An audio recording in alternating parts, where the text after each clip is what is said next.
I'll start it right now.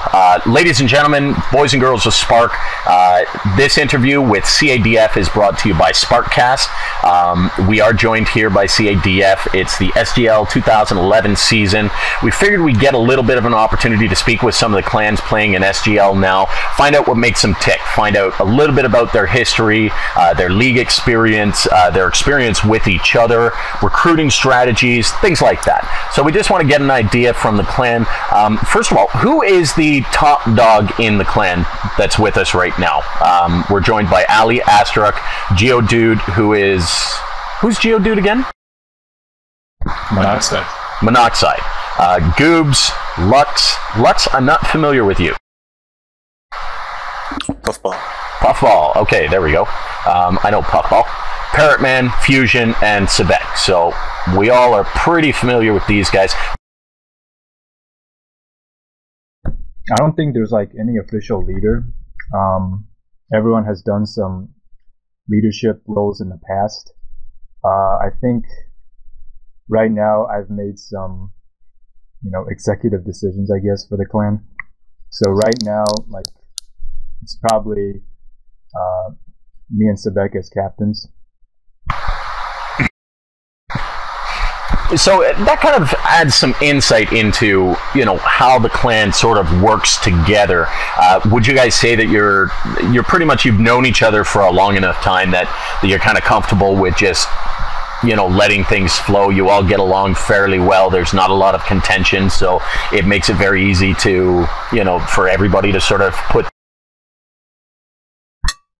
I think, during our recruiting process, like for me specifically, like our recruiting process is basically no one can vote no, or else that person doesn't get in.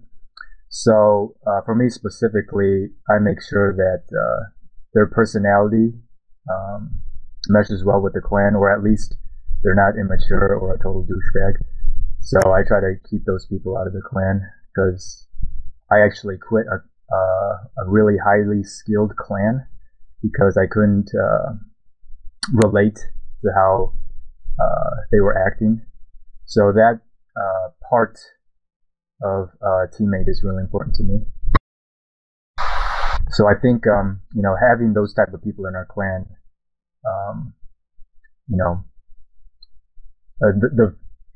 if they don't, I guess, how do you say, cause conflicts, then it makes the clan stronger because everyone could get along. And there's no issues or drama. That's a good point. A house divided can't stand. How about the rest of you guys? When you guys are voting on new members, what's going? Sebek, how about you? Everybody wants to know why I got in. We'll get into that. It's because you're so darn. For me personally, I'm, I guess to put it bluntly, I'm pretty much an elitist prick. Yeah, you're the asshole of the clan. We know. Yeah. I jumped into the CaDF. I'm going to throw this out just to rub you a little bit, Sebek. I jumped into the CaDF private channel just before the game so I could ask Astruck if he would like to commentate if he wasn't playing, and Sebek promptly kicked me out. Oh, that's just because I was asking if anybody didn't have our God mode yet. That's it. No, I fuck the skill pretty highly. I mean, I go with the attitude thing and whether or not they're just going to be cool people. But for the most part, I still consider skill because I'm still, pretty proud, I guess, of just how competitive CaDF has remained over, like, I don't know, 10 years now or something. They've always been one of the best fans, and I want to see that continue. So yeah, I fuck the skill, but there's a yeah, but obviously I still take into account everything else. We don't necessarily have like strict or fixed type of recruiting. So yeah, or like things like categories that we look at or whatever. it's just how we feel about a person. But I look personally just attitude and skill. Gotcha. Who else would you say is the next longest standing member in CADF?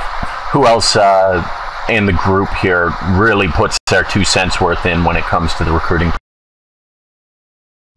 Because I know in any organization, there's some people who kind of sit back a little bit and they'll say yes or no when it comes to, those people. But who's also really intent on, helping with those decisions? Anyone else who stands? Honestly, it really depends on who's active at the time. So right now, I would say the members that are actually playing almost daily are the ones putting in their 2 cents right now. So guys like Astrock, DZ, Fusion, Sebek, of course, and then maybe some others like Goobs. But yeah, it kind of depends on when they're active. I think it also depends on who the applicant is. We often, well, not often, but like if someone has like a major gripe with someone, or they have like a specific piece of information, or they're pretty set in their thought of no, then they tend to come forward and say something. And sometimes they're a person that doesn't come forward and vote on everybody, so you always know that their vote of no carries some weight with it.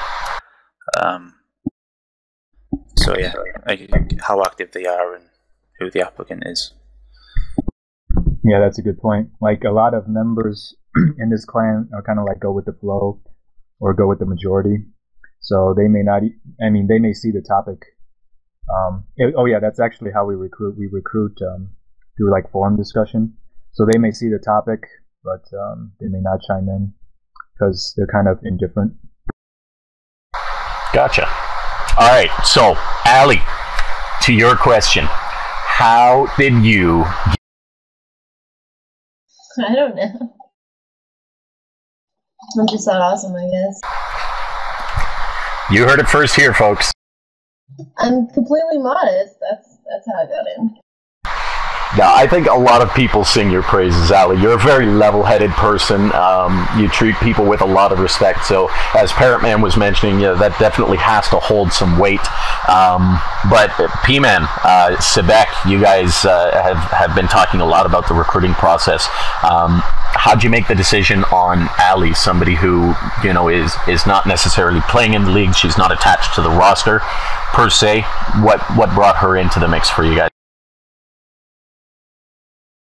Well, personally, I have nothing against that, so that's perfectly fine with me.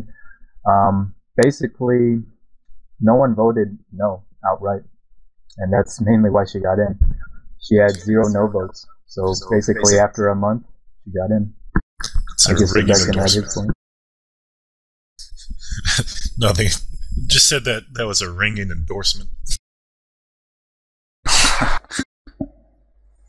A large factor was that I think I'm right in saying that Astrock and Ali are real life friends, and Ali came to Spark largely because of Astrock or something.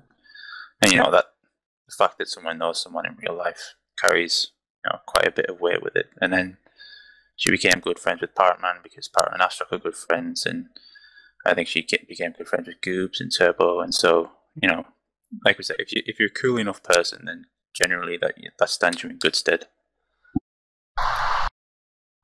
So there's still hope for me. Thanks, Ash. I had an interview with V, and I want to cover this point, and then I want to kind of get into the history of the clan. But I just did an interview with V, and one of the things that strikes me about V, and we were actually talking about this through the interview, is primarily there's 2 clans on Spark over the last number of years who have sort of directed the flow of any of these league matches, and that's TBWA and CADF.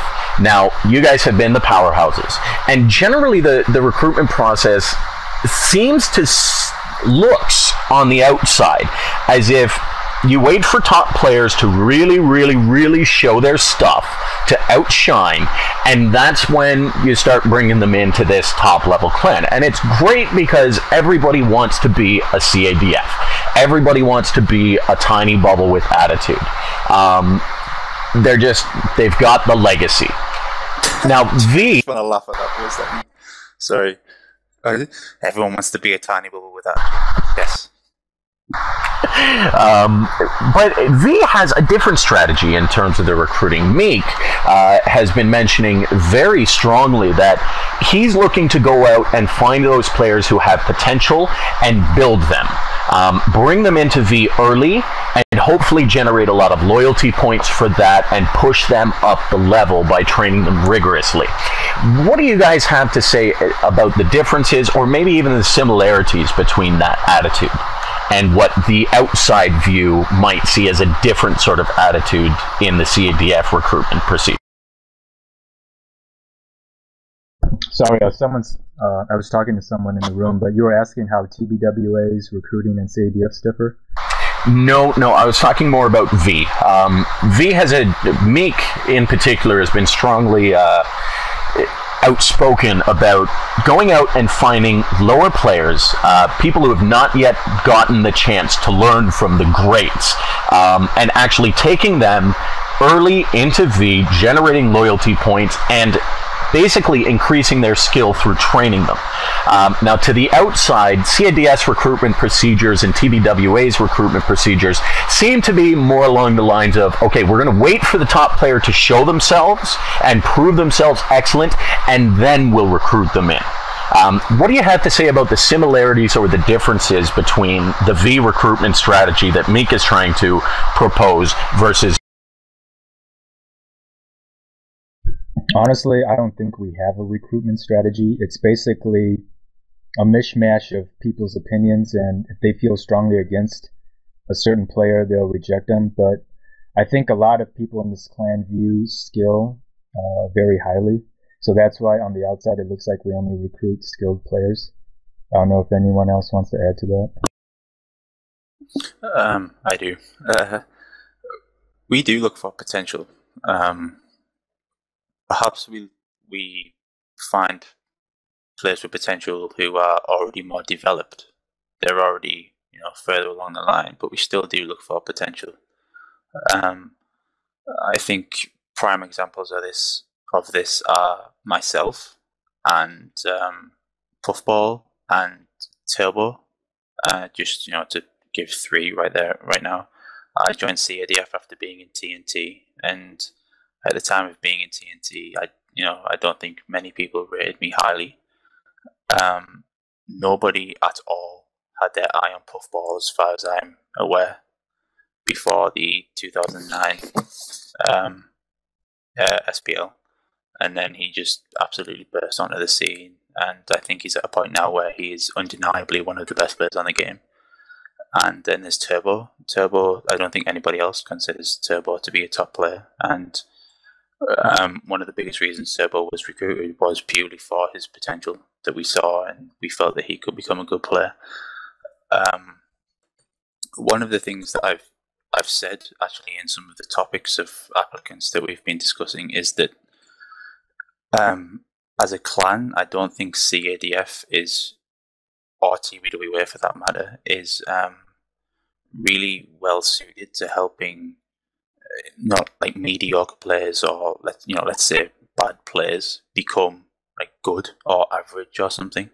We're much better suited, just because of our skill set, to helping already good players become very good. Because you don't need like the best players on the game to help you get like a solid foundation and like fragging, or like how to shoot and move and dodge and things. You can pretty much get that on your own, or in any of like the other like mid-tier clans, like let's say AOA or something. Not to insult them or anything, but you can get it without being among the best people. But then it's once you're at a point where your progression starts to slow down and the improvements start to get smaller and it's harder to become better. That's when a clan like CADF or TBWA can really help you get to the next level. And so, again, it might seem like we only pick players that are already really good, but there is an aspect in there that we are actually looking for potential, and we believe that we can make players better. That's an awesome point. I don't think I could have asked for a better answer. It's fantastic, and essentially that clears up some of the myth behind CADF and the recruitment procedures. So that's great. I want to. Sorry, Monoxide, you had something to say? I don't want to interrupt anybody, so just speak up if you have something you want to throw up. Oh no, I was just typing. All right. Yeah, because this is really about you guys. So I do want to get into a little bit of the history of CADF. You guys have, as was mentioned before, a long-standing history on Spark and Arc. Correct me if I'm wrong. Most of you guys have played for a long time. So, Parrotman, you were mentioning that you have a fundamental understanding of the history of CADF. Give us a little bit of insight, some brief Cole's notes on how it got started, who started it, where it moved from there, and kind of just bring us up. Well, many people know CADF as a merger between two clans. I know one clan a lot more than the other clan it merged with, so I'll just kind of state briefly the history of the one clan I know, which was CAOT. And my sister's actually listening along, and she wants credit for the naming of that clan. So I'm just going to say that... I came up with it in 7th grade. Yeah, she just said she came up with it in 7th grade. That's awesome. So what is CAOT? And P-Man, I don't want to hear from you. I want to This is Gorbash here. I started playing. This was when CAOT, Exxon became CAOT. And CAOT is Confederate Archers of 10. I was doing a Civil War unit, and we're like, well, we need a new name after we messed around with members and whatnot. So I was like, Civil War unit, Confederate sounds cool. They're like underdogs. Sure, whatever. And we're like, we're Archers, and then we're in the 10 age, so let's go Confederate Archers of 10. And we did a huge list, got the most votes, and that's how our clan name became that. That's awesome. The clan leader was Jester. And here's me, Gorbash. I remember Jester. And we also have Cutler, Box, everybody, Fisher, Rebo, a lot of. It just grew from there. We were actually back then. We were not even close to being any good. We were actually one of the lower clans of that age, and then it eventually got better. That's awesome. Somebody get her another computer and a mic and get her onto Mumble. Oh, she actually does. She's actually playing like another game, so she hasn't been on Mumble on her computer. But yeah. So when is she coming back to Spark? I think she's too discouraged because she feels like she's too bad skill-wise to be playing. That's okay. She can play against me. She'll destroy. Yeah, she can play against me. Yeah, we'll see. I think I could convince her to play against me. Wait a second, Ali, are you suggesting a threesome? Oh god. Alright, so P-Man, go ahead and continue on, give us a little bit more of the history of how CAOT moved. Well, CAOT eventually recruited me, and I was in let's see, at that time, I've been through a lot of clans. You know, I've played with Zulu, with HIT, and then I tried starting my own clan. When that failed, I joined CAOT. I actually knew Jester for a while now, ever since he was in Exxon, and I felt like he always respected my skill, admired me, and like when I told him I wanted to join, he at first rejected me because he thought I wasn't serious. But eventually, I was able to convince him that I was, and I was able to get in. And like I promised him that I'm basically going to be loyal to his clan forever. So, you know, but after a while, that we played a lot of leagues, and we actually, I think the first league I was with CAOT, I think we had like the best record in the league in that APL, and everyone I felt like they were overrating us, but eventually we lost that league to SN, who I thought were better anyway. But after a while, CAOT had some pretty good years, and eventually inactivity struck them. So we could still apply for the next APL, but we only had like maybe 5 active members or 6 or something like that. And DEF or DEF at that time had Mage, who I felt like was the best player in the game, and we were playing like a lot of late nights, and we enjoyed playing with each other. And at that time they only had like 3 active players, so they couldn't even participate in APL. But eventually I brought it up with Mage, like maybe we should merge clans or something, since they were loyal to Def and they didn't want to leave that clan. So eventually we merged because Mage thought it was a good idea. And I think Toshi or somebody, I think Domi was claiming credit for naming the clan, but anyways, I heard it from Toshi first, but eventually CAOT and Def merged and we became CADF, Confederate Arcane Deadeye Fighters, which everyone felt was like the worst name ever in history. But whatever, it made sense. So that's worst how, name in history. Yeah. So that's how we came about. And then after that, I was talking to Mage because I was worried, like, how are you gonna respond if we're gonna lose in the league? Because I knew he was competitive. Like when he like dies in games, he gets angry. He loses, he gets angry. I think he told me stories where he like punched holes in his wall, But yeah, he gets really emotional back then. So I was just, I just wanted to make sure he was okay with the fact that we could lose this league. But he said he was fine with that and he understood. But we eventually won that league, and it was great because we beat TBWA and Too Cool, who in the preseason everyone thought would be better than us. But yeah, anyway, I'm rambling. But yeah, that's how it came about. I would have expected Mage to say something more like, lose? Nah, we won't lose. Yeah, like back then, like not everyone recognized him as the best player.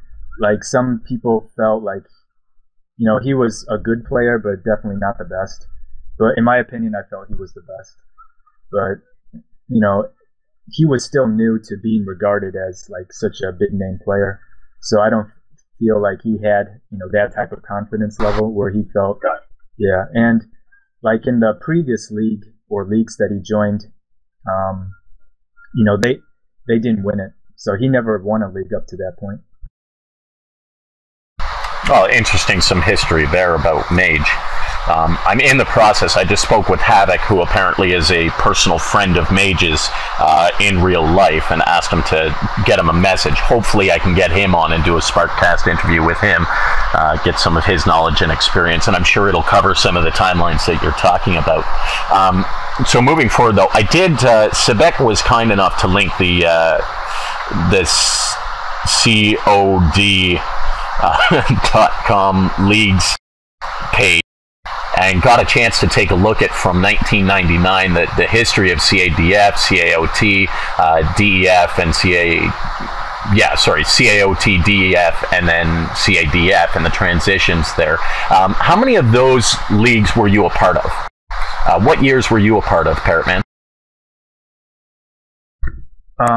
You're talking about, okay, so all the leagues I was a part of was, let's see, actually I could bring up our league page. I can give you the simple answer. He was in the clan from the April-Spring 2001 onwards. And were you a starter for the clan during all of those years? Well, like when I first started, yeah, I was definitely a starter in the clan, all the way up until like maybe I would say the league where TM won it. I felt like maybe our starters did not include me, but I think I was still in the running. But I felt like we had a 4 out there that could definitely be our best 4, which was Puffball, DZ, Techman, and Sebek.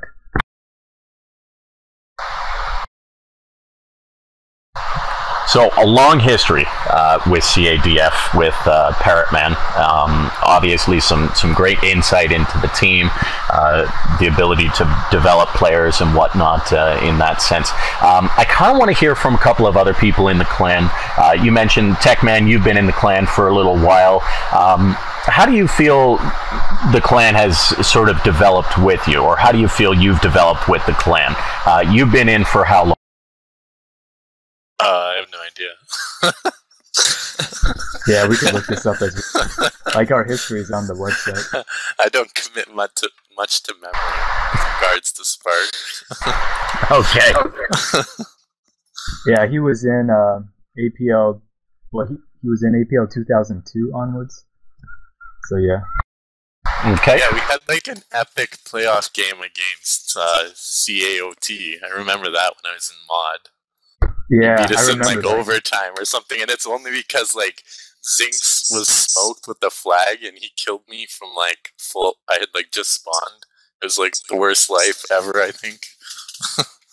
Yeah, I remember Zinx saying, "Oh my gosh, I totally killed Techman in team chat."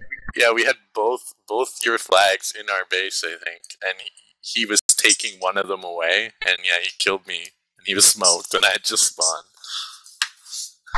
Nice. What are some of the Put that bit out. That's terrible. That was my most epic fail, I think, in Spark or Arc.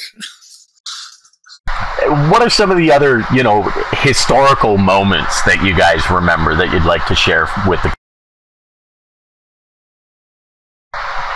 I feel bad because we've got so many of the other CADFs here and nobody's talking. So guys, shout out, literally, shout out and say, screw you, Parrotman, screw you, Sebek and Techman.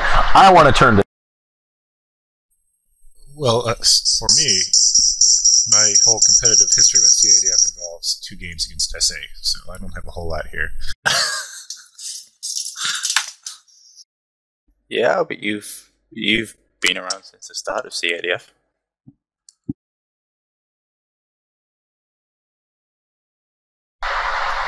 Yeah, and for the record, I remember Astrok's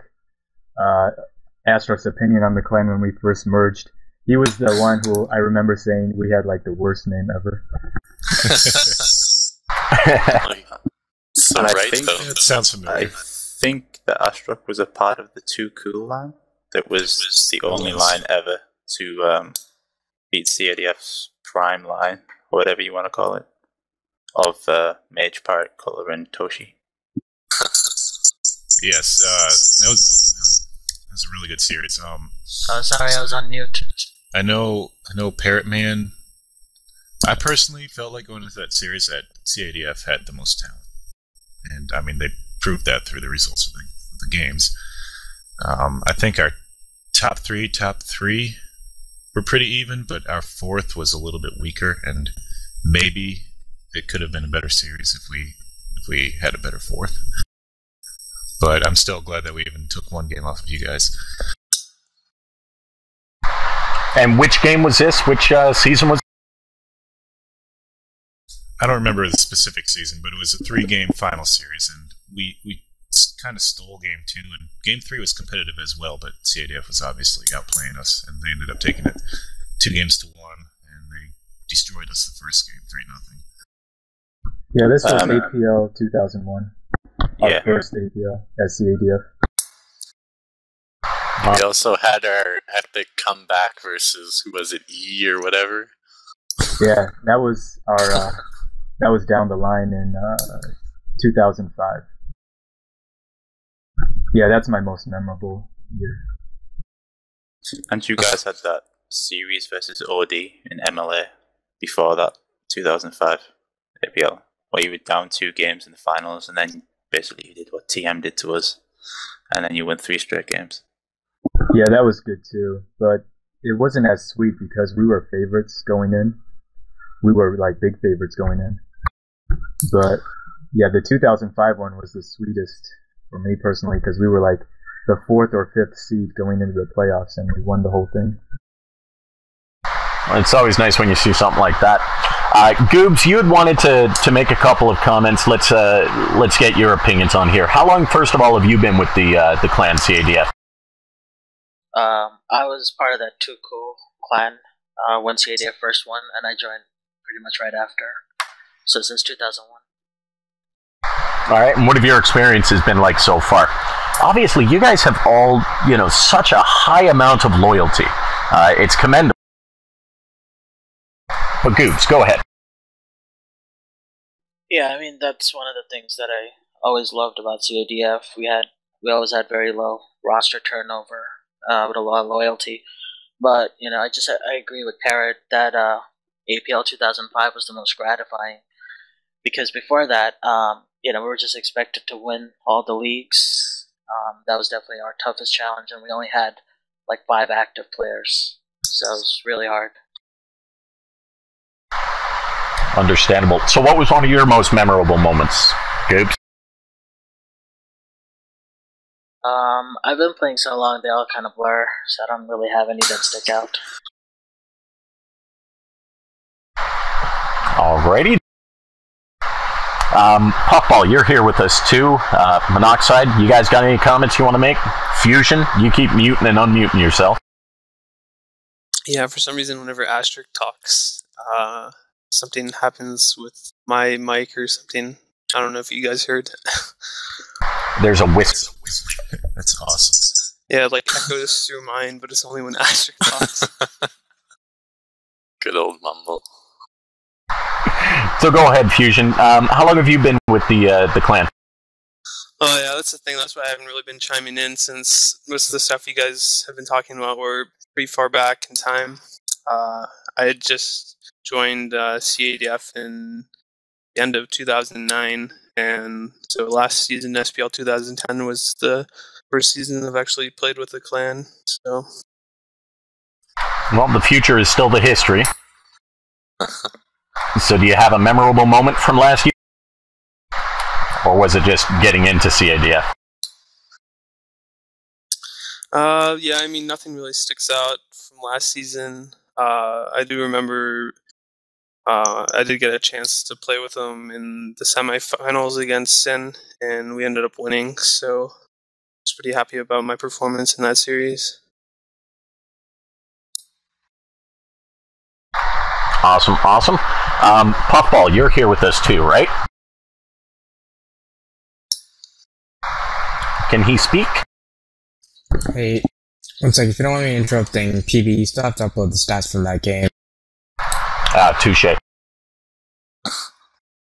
I think he might not have his mic or something. Alright, not a problem. Monoxide, what do you think? Think about what? The hell? In regards to how long have you been with the crew and any memorable experiences? I actually joined, I think in like 2005 or 6, when they were talking about that 2005 APL. I was in the #1 seed clan, I think. We're #2, and we lost to CADF in the finals. What clan was that? XIN. That was pretty much the last year that I was competitive in Spark, or ARC. Yep, big first spirit. Yeah, ever since I joined, I haven't been active for more than like 2 or 3 weeks. I haven't had a chance. Are you changing that, or is that something that's not going to be changed very soon? No, I mean, I've been active lately, so I'll play from time to time, but I don't know if I'll be able to be competitive or not. Well, you got lots of backup, that's for sure. So if you need it, I'm sure you're going to be there. If not, I'm sure there's many who can fill your spot. All right, guys. we've got a little bit of a history on the clan. We've got a little bit about your recruitment strategies, which cleared up some myths. It was great to hear from your sister, Parrot Man, a little bit about the history of how the two clans got together, the naming of that. Anything else that you guys really want to tell the community about yourselves or about CADF or what you're planning on doing for this season? Goals, achievements, anything else you guys want to throw?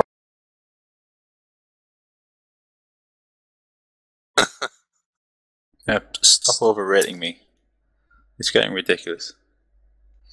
Stop what? Stop overrating me.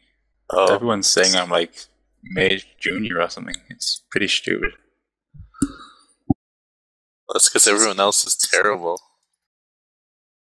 Yeah, but so am I. Nah, Sebek's good. Sebek's good. Keep overrating him. Well, actually, rate him accurately is a better way of putting it. Yeah. Well, mind you, if we start underrating him, then it'll just make things a lot easier. People will fall into his trap. Oh, yeah. Exactly. Sebek, you suck. Well, no, it's like I think there's like some mage syndrome or like number one syndrome, and people expect whoever they feel is number one to have like a massive gap on some other guy, and it's just not the case. And I'm not saying I'm number one because I don't think I'm number one either. But yeah, Who would you rate number one, Seb? Me. yeah. If Techman plays Spark for like a week straight, which is like never happened for the last 10 years. My epic plan, I figure in about 2 years, I'll be the best again. After everyone starts playing less and less, I'll be so used to not playing that I'll just be the best. So, Techman, you're going to win by default? Yeah, pretty much. Everyone will play so little, and I'll be so used to playing so little that I'll just be the best. Maybe that'll be the day when I actually start getting good. I'm waiting for Astruck to say yeah. His vote of confidence in me is so awesome. Alright, well guys, I think we're about ready to wrap it up. If there's nothing else that you guys want to throw out for the community, I want to express sincere appreciation for doing this. I know the community is going to love to get a little bit of insight into CADF, and we really appreciate all the work that you're doing for the SGL season, showing up, being there for every game, making sure that it's fun, and giving us your insight, getting us all excited about it again. So thank you very much. Are you going to ref our games back? What? I mean, not ref, sorry. Are you going to broadcast our game? Yeah, is that like in 30 minutes? Yeah. Yeah, about that. You have a game? Yeah, I can stream that. No, not as retard. Alright, thanks again.